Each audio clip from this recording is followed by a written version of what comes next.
just as we're getting the laptop set up, I have a question for you. Who here has written a computer program? Okay, great. What language did you write your computer programs in? Many. Say again? I said many, but Python. Most recently, Python, absolutely, very popular choice. Any other languages people have used recently? PostScript, fantastic. Really? Amazing, amazing. Here I was expecting, maybe some C++. Friendship is magic plus. It's a real language. Fantastic. Well, okay, I love it. That's great because, when the projector updates, I'm going to show you a picture of some unusual programming languages. The one that I can't show you a picture of is the programming language called white space, which is written in an alphabet of the space character, the tab character, and the new line, which makes it a little hard to display on screen. It is a valid programming language. Well, yes, computers, who'd use it now? This is a programming language called Pete, designed so that programs can look like artwork by Pete Mondrian. Here's a couple of example programs. Execution proceeds from one coloured box to the next. The choice of colour within one box determines which instruction is what. Of course, some other programming languages are just making the best of the restrictions therein. The person who programmed the graph plotting calculator in Minecraft was forced to write their program in the form of lots of virtual wires made of red stone. But here's my new favourite obscure programming language. Swamp, island, plains, forest, island. This is a program to calculate the prime factors of an integer. Any positive integer you like, this program loops around calculating and storing its prime factors. Now, it's been some time since programs were physically stored on card. Back in the day, you used to have to punch holes in your programs, in your cards to write programs on them. But we're here to tell you about a programming language with no hole punching required. I'm Alex Churchill, this is Turing, and we created a microcontroller programming language inside Magic the Gathering. So the story of our paper starts 4 years ago, when Fun 2020 published our previous result. We proved that Magic the Gathering, as mentioned, it's a popular trading card game, is Turing complete. And we did this by assembling a mildly complicated combination of cards that between them emulated Universal Turing Machine. This is an awesome result. But the Universal Turing Machine is very hard to use. A programmer on the internet called Jan Beal investigated the performance of the Turing Machine for actually computing anything. He tried taking a sample program to compute 2 plus 3 in almost as simple a Turing Machine as you can get, with just 3 states. He ran through his compiler, and it was taking trillions of game turns with no end in sight. So he, right, okay, I'm going to go back and optimize the program, get it down to a Turing machine with 2 states, which makes the compilation simpler. Just go back from computing anything as complicated as 2 plus 3. Let's go for 1 plus 1. And yes, it did manage to complete after taking nearly 8 billion game turns. So Hal was a little bit disappointed. Thought, surely if we can embed a Turing machine in Magic, we can embed something more programmable as well. So, yes, now this design for the Turing machine in Magic Gathering is limited to 2 states because it relies on phasing for the states, and by itself phasing makes the things just alternate between phase in and phase out. So I tried to improve on that. I first came up with ways to have more than 2 states. That was done by making the presence of the ability phasing shape, sometimes only, sometimes present, that lets you have longer cycles. Then still, I thought that was could be inefficient. You have to cycle through the states in the same order every time. It could take a long time to get to the one you want. So I tried to get rid of that inefficiency, and that meant finding ways to make the presence of phasing dependent on data. So as I was accumulating these techniques for making things happen automatically in Magic Gathering, eventually I figured that I could use these techniques to create something with more functionality than a Turing machine. So my first design used nodes which transmit a signal by phasing out, and this functions like a state machine that to read and process instructions. Later, I simplified it by processing every instruction within a single turn cycle, which removes the need for these nodes. And so some of the constraints that the original Turing machine faced that we still wanted to follow in whatever we came up with.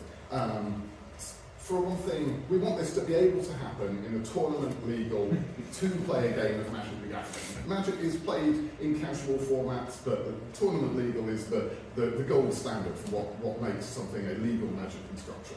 We'll call those two players Alice and Bob. And once one player has set up the game, we want no player to have any choices at all. So that means no effects that say a player may do something, no occasions when a player can choose to cast a spell or choose what to target with an ability, and so on. And one of the challenges of putting a programming language into a Magic game state is providing a sequence of instructions in the program, because there's no geography in Magic, there's no adjacency or next. The only realistic ordered zone that we can use is the library, one player's draw pile, their deck. So that's what we use. So we're wanting to use the deck to supply the program, and there's a problem that immediately occurs, which is for most cards, players can only have 4 copies of that card in their library. And you don't want a programming language where we say, well, you can only have 4 add instructions between your whole program.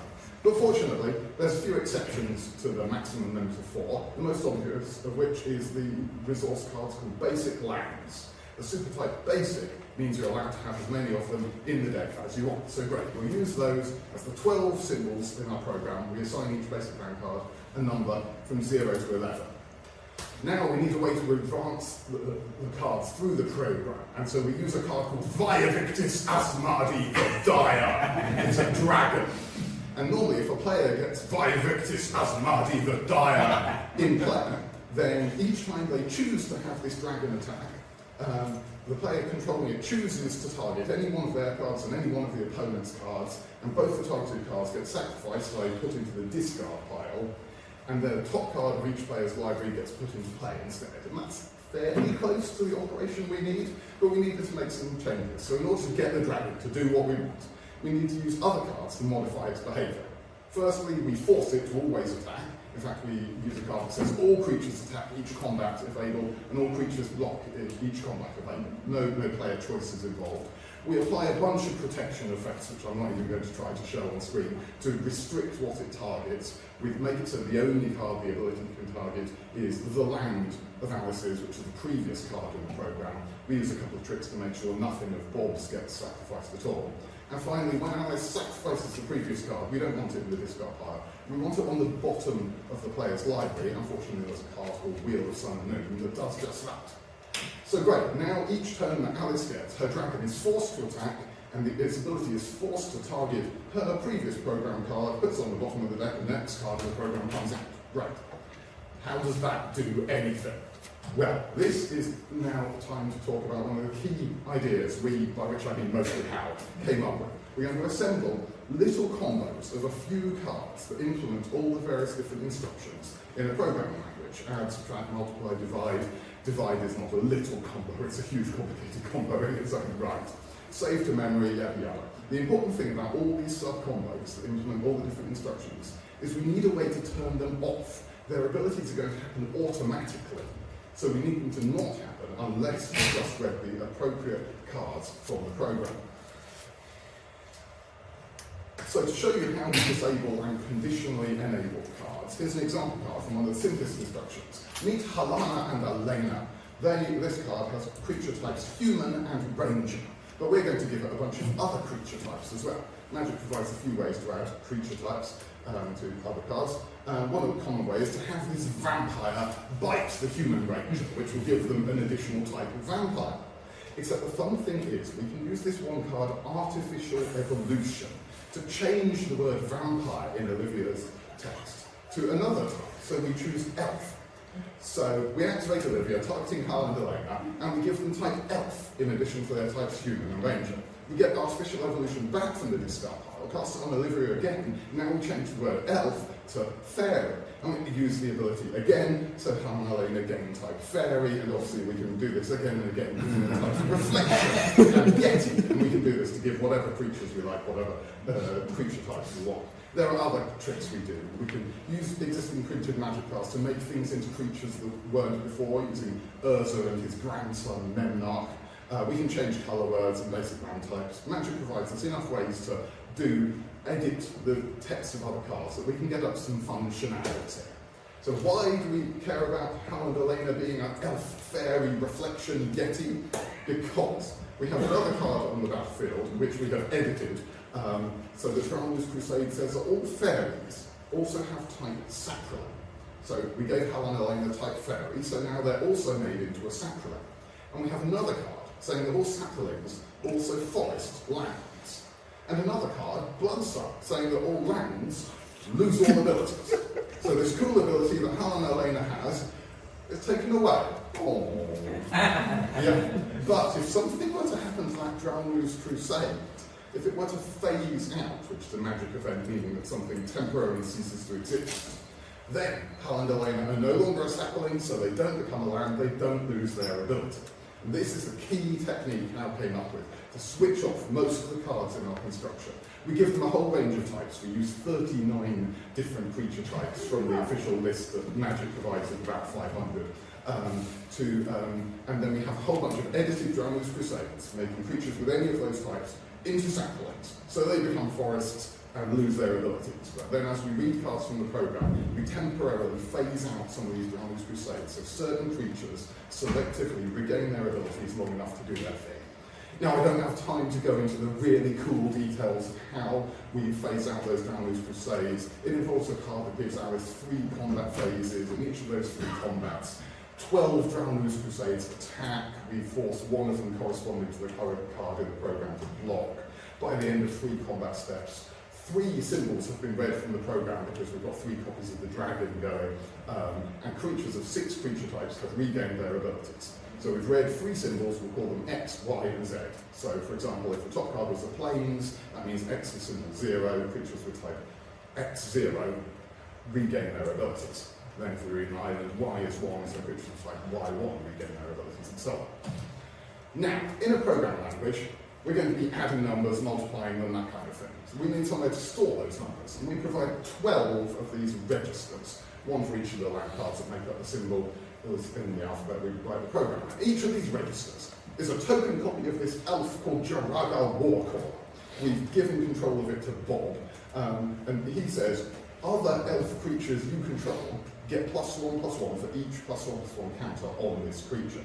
So we give each one of the 12 registers a creature type for one of the different values of Z, so that most of their ability is switched off, but after the 3rd card is read from the program, one of these 12 regains their ability, and that's register Z, RZ, and their ability corresponding to the 3rd value. So then if we give other creatures type elf, those elves will get +1/+1 for each counter on the corresponding war roll.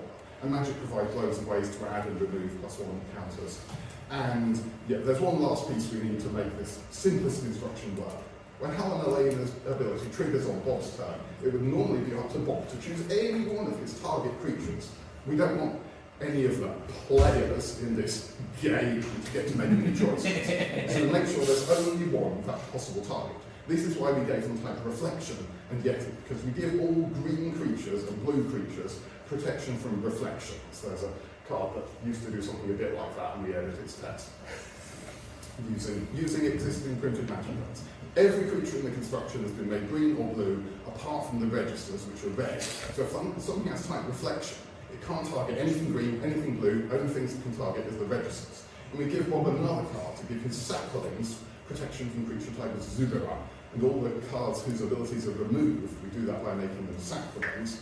So this combines to mean that if we give something type both reflection and Zubera, it can't target anything blue or green, and of the 12 red creatures, the registers, it can't target 11 of them, it can only target the active register RZ. And we do a similar but slightly more complex trick to mean that type reflection and Yeti means something can only target register Y. So now we've got all the pieces we need to understand the simplest instruction in this programming language. So if x is 0, y is 1, z is 2, then we have Hal and Elena with added types x0, elf, reflection, yeti. We've set their power toughness to 0, 2, and creatures with type x0, they're no longer having their abilities removed. So on Bob's turn, he's got loads of creatures, all their abilities are removed. None of them trigger except for this one. This one's regained its abilities. In their type, that they only have one thing they can target, which is register Y. Their type elf means they're getting pumped by register Z, and so they put a number of +1 counters onto register Y equal to the value of register Z. We've done an add instruction. So, most of what I just showed you is the general infrastructure that makes the whole construction work. The only bit that's specific to the add instruction is Hal and Elena. We do a whole bunch of similar but mostly more complicated mini combos, conditional on various creature types, to provide all the usual add, subtract, multiply, divide instructions. We provide an unlimited number of slots of memory, each one of which can store an arbitrarily large integer. This is the nice thing about not being contained inside a digital world. Yeah, the number of memory slots is unbounded, and the size of integers they can store is unbounded. We provide comparison, conditional jumps, we've even got call and return instructions that save a call stack. We use this card called Conditionally to provide input instructions. 2 instructions can make Alice or Bob generate a temporary token copy of Volcano Hellion, which deals an amount of damage of your choice. That is, it lets one player or the other choose an arbitrary integer. I was so delighted when Hal mentioned this instruction because this really opens up the scope of the programs we can write. Now we can programmatically ask for input from one player or the other. We can write interactive 2-player games. I've written a NIM program in this programming language, so you can embed NIM within Magic the Gathering.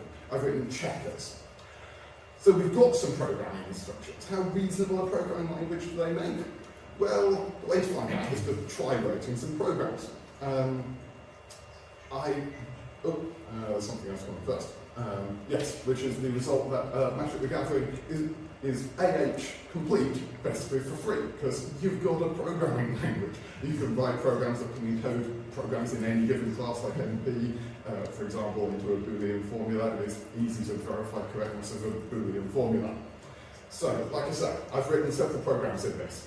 Stepping through them in my head to try and check that they do the right thing is hard. And when you're mentally evaluating a computer program, you start to think, maybe this should just be on a computer. So I wrote a simple JavaScript simulator for the language that Hal and I came up with. This is on our website, linked from the paper, but I've got it here to show you in that phrase dreaded by presenters everywhere, a live demo.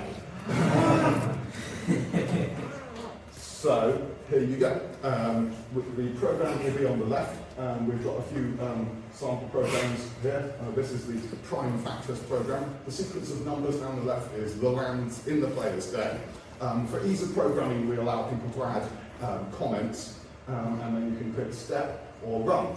So it's asking Alice for input, that is, it's creating a volcano hellion, and Alice gets to choose an amount of damage for it to deal to one precise target. Someone give me a positive integer. 42. 42, okay.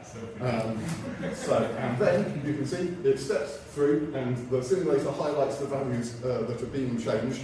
And if we make it go a little bit faster, you can see we're writing some things into memory. We found a factor of 2, a factor of 3, and a factor of 7. There you go. Magic the Gathering prime factorization program. I would love it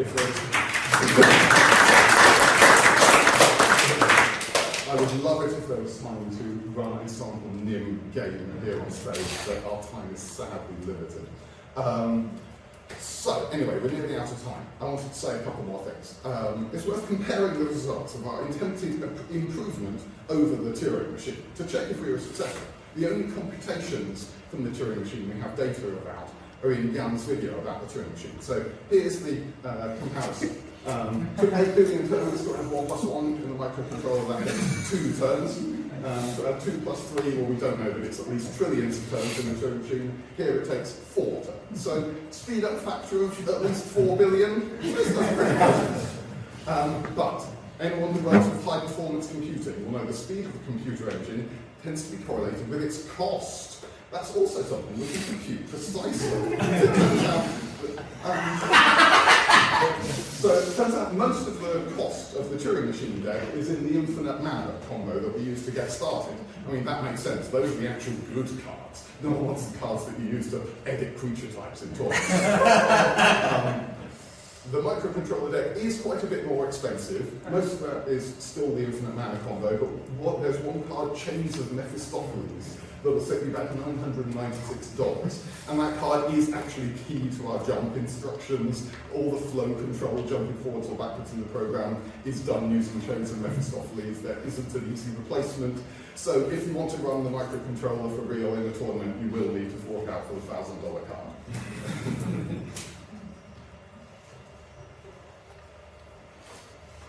Yes, and as for directives of future research, so this construction allows magic to simulate any perfect knowledge to play a game. But magic isn't a perfect knowledge game. It contains plenty of mechanics that hide information from the player. It would be hard to choose those in a construction like this, but probably not impossible. We have a few other additions to minds like this.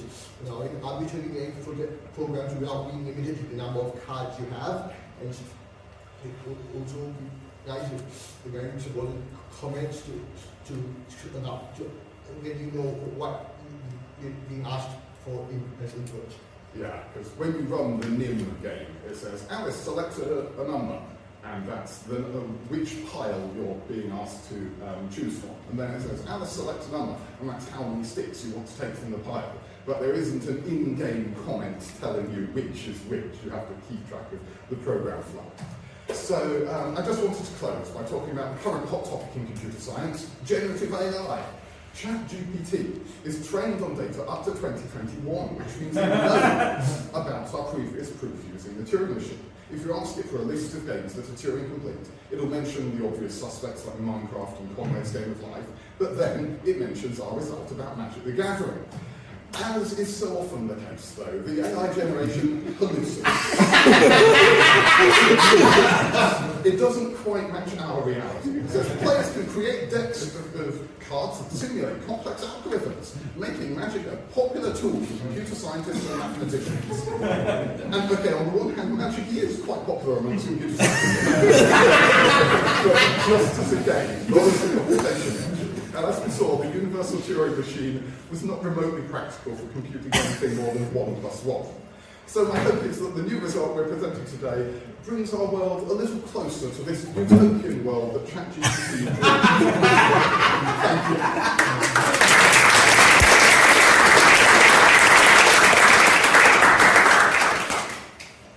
We are running a little bit out of time, so we have time for a very good question. Can you imagine a version with 2 cores instead of 1 core? Which version with 2 Cores. Oh, multi-core. Somebody did propose a multi-threaded version where you used Charizard, the card that starts sub-games. I'm not sure how practical that would be. At least a virtual machine. Yeah. Also, it's not really legal. That one's not tournament legal yet. Okay. If you venture outside tournament legal cards, you can do some more fun things, but that's a topic for another time. Okay, so let's thank